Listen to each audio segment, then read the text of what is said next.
అందరికీ హాయ్ అండి. Welcome to Siri creations. నేను మీ శిరీష. నేను ఈరోజు అరిసెలు ఎలా చేయాలో చూపించబోతున్నాను కొలతలతో. ఫస్ట్ టైం చేసుకున్న వాళ్ళైనా ఈజీగా చేసేసుకోవచ్చు, చిన్న చిన్న టిప్స్ పాటిస్తూ. ఖచ్చితంగా నా వీడియోని ఎండ్ వరకు చూసి లైక్ చేసి నా ఛానల్ని సబ్స్క్రైబ్ చేయండి. మీ సపోర్ట్ నాకు కావాలని కోరుకుంటున్నాను.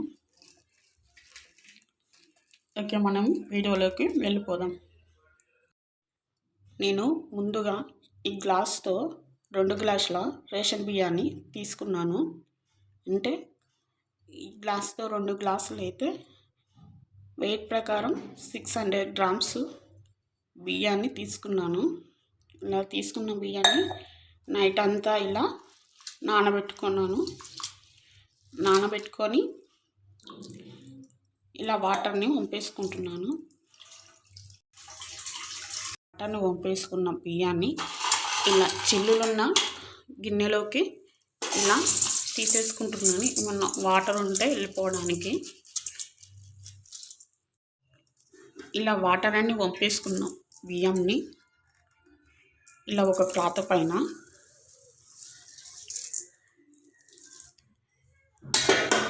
పర్చేసుకోవాలి.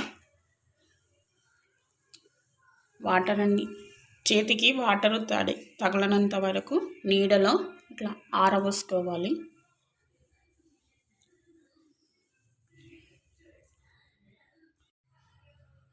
ఇలా తడారిపోయిన బియ్యాన్ని కొంచెం కొంచెంగా తీసుకొని మిక్సీ జార్లో వేసుకొని మిక్సీ పట్టేసుకున్నాం. ఇలా మిక్సీ పట్టుకున్న బియ్యాన్ని ఇలా జల్లెడలో వేసి జల్లించుకుందాం.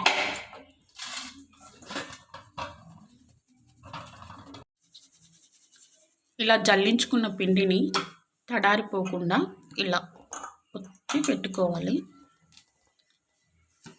ఇలా జల్లించుకున్న తర్వాత నూక మిగులుతుంది కదా, దాంతోపాటు ఇంకా కొంచెం బియ్యం వేసి మనము మళ్ళీ మిక్సీ పట్టేసుకోవాలి.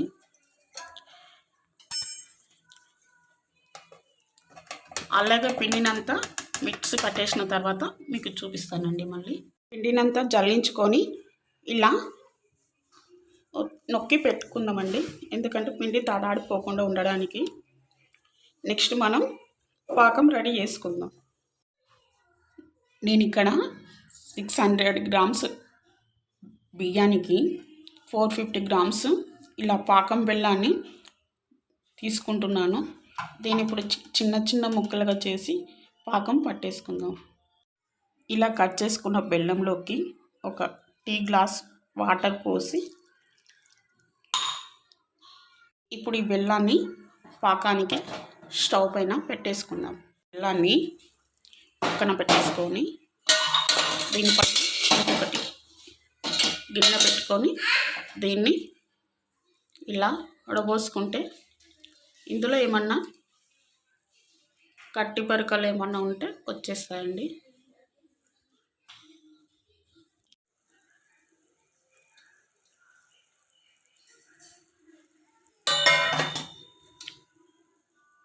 ఇలా చిన్న ఏమన్నా డస్ట్ ఉంటే కంపల్సరీ వడబోసుకోవాలండి, ఎందుకంటే ఇదంతా అరిసెల్లోకి పెడితే బాగుండదు కాబట్టి ఇలా వడగట్టేసుకోవాలి కరిగించుకున్న బెల్లాన్ని. ఇప్పుడు దీన్ని పాకం వచ్చేదాకా వెయిట్ చేద్దాం. ఇలా మధ్య మధ్యలో పాకం రెడీ చెక్ చేసుకోవాలండి, వచ్చిందో లేదా అనేది.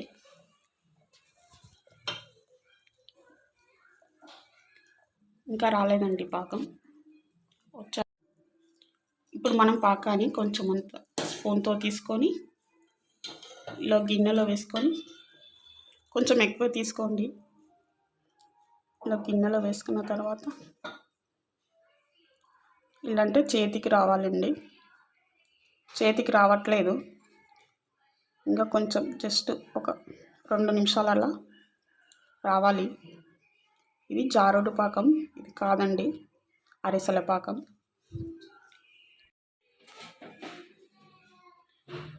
పాకం ఇలా గట్టి ఉండ కాకుండా సాఫ్ట్ ఉండలా వచ్చేటట్లు పాకం పట్టుకోవాలి. ఇదే టైంలో మనము కొంచెం అంతా ఒక 50 గ్రాముల వరకు నువ్వులు పోసేసుకోవాలి. అలాగే కొంచెం నెయ్యి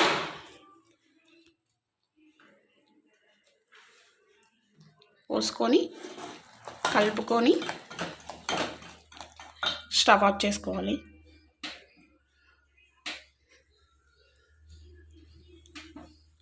స్టవ్ ఆఫ్ చేసుకున్న తర్వాత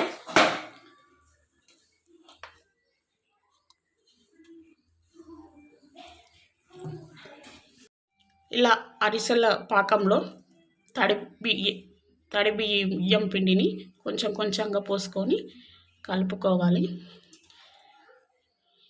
చాలా మటుకు అరిసెలకు ఇద్దరు కావాలి, ఒకరు కలపడానికి ఒకరు పిండి పోయడానికి అంటారండి.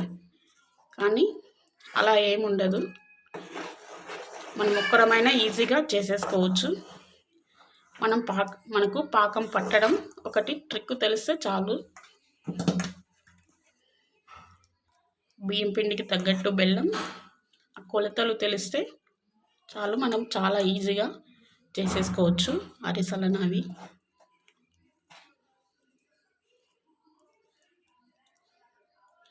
ఈ పిండిని మొత్తం కలిపిన తర్వాత నేను మీకు చూపిస్తాను పిండి కన్సిస్టెన్సీ ఎట్లా వస్తుంది అన్నది. ఇలా మనం మొత్తం పిండి ఒకటేసారి పోసేసుకొని ఇలా కలుపుకోవాలి.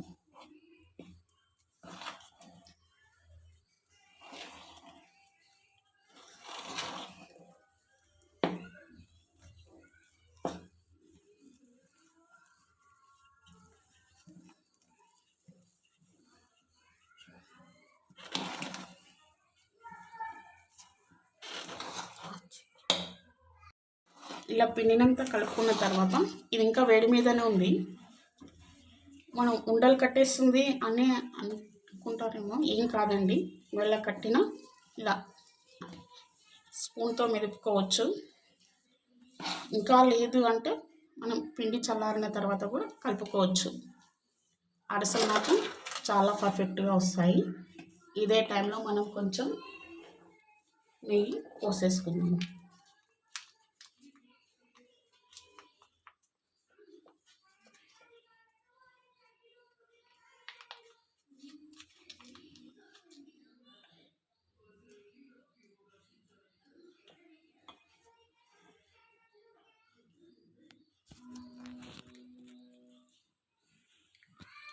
ఇది పర్ఫెక్ట్ కొలత అండి. నేను చాలాసార్లు ట్రై చేసి ఫెయిల్యూర్స్ని చూసి ఇలా సక్సెస్ అయ్యేదాకా చేసి అలవాటు అయిపోయి ఇప్పుడు మీకు చూపిస్తున్నానండి. ఇది మాత్రం పర్ఫెక్ట్ కొలత అండి, చెడిపోవడం లాంటిది అంటే ఏమి ఉండదు. మనం పాకం కరెక్ట్గా పట్టుకోవాలి అంతే. మన అరిసెలు అనేది పాకం పట్టుకోవడంలోనే ఉంటుంది, అంతకుమించి ఏమి ఉండదు. ఇప్పుడు దీన్ని ఇలా పోసుకొని ఇలా మొత్తం కలిపేసుకొని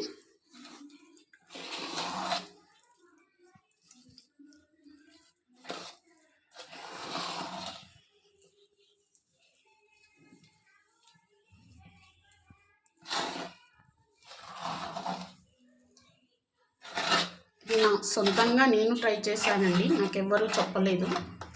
నేనే చిన్నగా ఎక్కువ క్వాంటిటీలో కాకుండా కొంచెం చేస్తూ అలాగే ఇక్కడ ఆగిపోయానండి పర్ఫెక్ట్గా వచ్చే వరకు.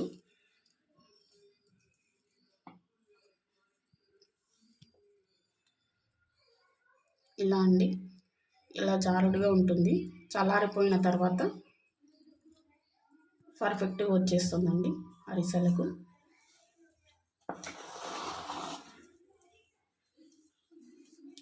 ఇప్పుడు మనం దీన్ని కొంతసేపు పక్కన పెట్టేసుకొని చల్లారిన తర్వాత అరిసెలు వేసేసుకుందాం. ఇలా పిండి చల్లారిన తర్వాత పూర్తిగా చల్లారిపోయిందండి. మనం ఇప్పుడు అరిసెలు వేసేసుకోవచ్చు. డీప్ ఫ్రైకి సరిపడా ఆయిల్ పెట్టుకొని స్టవ్ ఆన్ చేసుకున్నాను. తర్వాత ఇలాంటిది ఒక చిన్న గిన్నె తీసుకొని మీ ఇష్టం, ఇలాంటి చిల్లులది గిన్నె ఇంకొకటి తీసుకొని దీనిపైన ఇలా పెట్టేసుకున్నాను. ఇలా పెట్టుకున్న తర్వాత పక్కన గసాలు పెట్టేసుకున్నానండి. మనం ఇప్పుడు అరిసెలు వేసేసుకుందాం. ఇలా కవర్ పైన అరిసెలు వేసేసుకుందాం. ఇలా ఒక కవర్ని తీసుకొని, నేను ఆయిల్ కవర్ తీసుకుంటున్నాను. కవర్ తీసుకొని ఇలా కొంచెం పిండి తీసుకొని ఇలా అరిసెలు వేసేసుకోవాలి.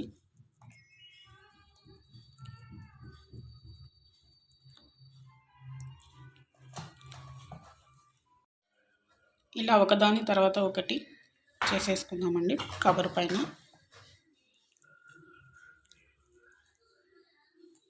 మీకు ఎంత మందం కావాలంటే అంత, పతలాగానా లావుగానా అనేది మీ ఇష్టం అండి. ఇలా చేసి పెట్టుకున్న అరిసెలని ఇలా కాగిన నూనెలోకి ఒకటొకటిగా వేసేసుకుందాం.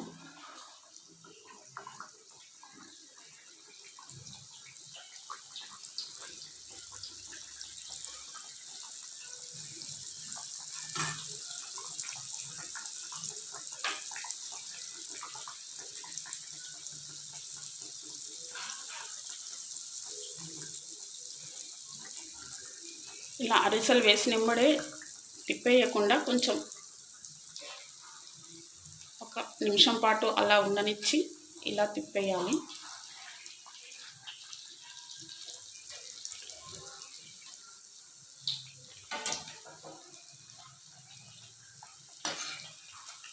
ఇలా గోల్డెన్ బ్రౌన్ కలర్ వచ్చేంత వరకు చేసేసుకొని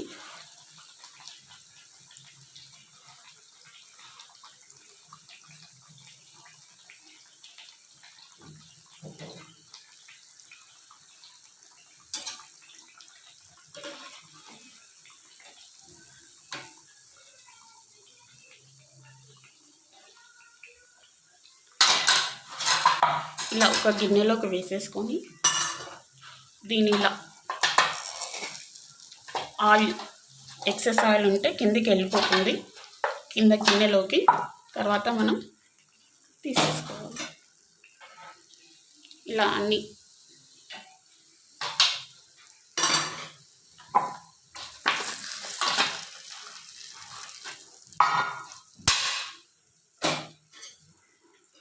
మీరు కొంచెం జాగ్రత్తగా చేయండి. నాకంటే అలవాటు అయిపోయింది కాబట్టి ఇలా చేసేస్తున్నాను ఒకే చేత్తో.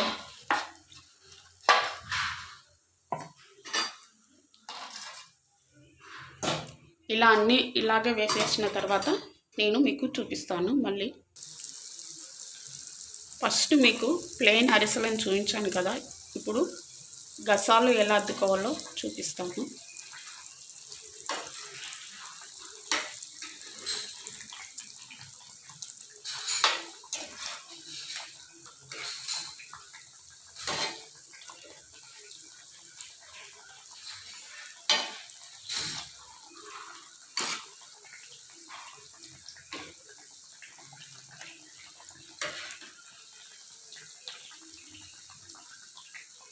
ఇలా ఫ్రై అయిపోయిన ఆనియన్ తీసుకొని ఇలా ఫ్రై చేసిన తర్వాత ఎంబడే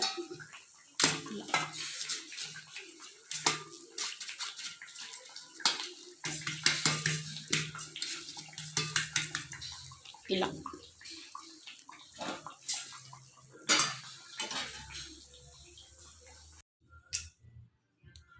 అంతేనండి, పర్ఫెక్ట్ అరిసెలు. ఇలాగే అన్నీ చేసేసుకోవాలి. చాలా స్మూత్గా, పైన క్రిస్పీగా, లోపల స్మూత్గా ఉంటాయి. చాలా బాగుంటాయండి అరిసెలు. ఇంతవరకు వీడియో చూసినందుకు థ్యాంక్స్ అండి. ఖచ్చితంగా లైక్ చేసి వీడియోని సబ్స్క్రైబ్ చేసుకోండి. ఓకేనండి.